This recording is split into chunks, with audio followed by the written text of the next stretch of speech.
Well, right now we're living through what we call cancel culture, when somebody makes a wrong move and then we just decide we're through with them. Yes. So I'm curious, do you think it's important to separate the art from the artist? Curious what your thoughts are on that. I think that it's all nuanced. You know, I think the trouble with cancel culture is that it's become like a blanket thing, whereas whereas we're not looking at each individual situation. Some situations, like, yeah, cancel, cut it. R. Kelly, cut it, cut it, cut it. You know what I mean? Like, you know, it's just basic. Yeah. That's, to me, but I think that it's also important, and he's a good example of, like, some people, yes, you can separate the art from the person. Yeah. I think Cosby is a great example of that, where it's like, I could acknowledge that you are the worst, but also, like, A Different World is a great show. Cosby Show is a great show, much in part for reasons that have nothing to do with him.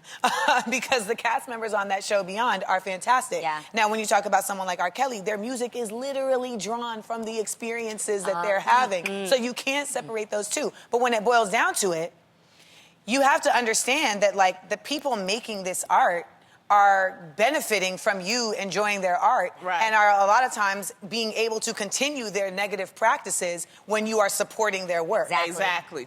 So you have to know that. But aside from cancel culture, I think we do need to also invoke redemption culture. Yeah, Wow.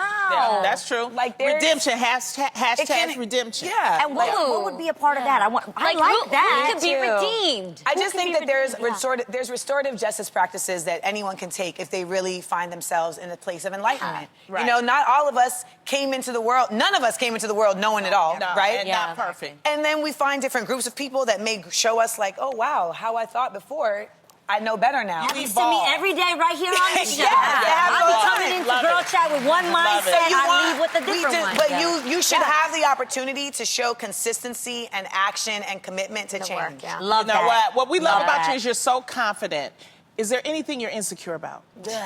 Everything right now. Right.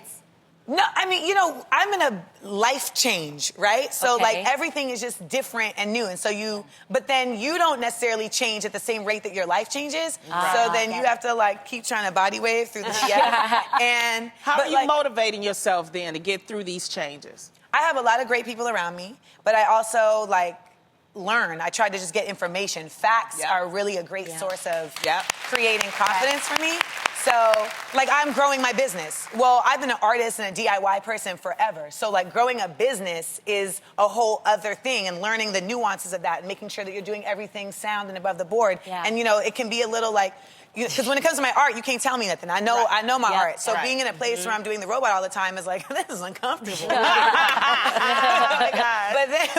But it's allowing me to grow things. Like, for instance, like, we're growing, like, I wore this awesome outfit on my special. And so we decided, people were like, oh my God, where can I get that outfit? So now me and the designer, Janaki, we are releasing outfits. This is one of them. We're doing a capsule line. We're doing a capsule line that people can get into. That's amazing.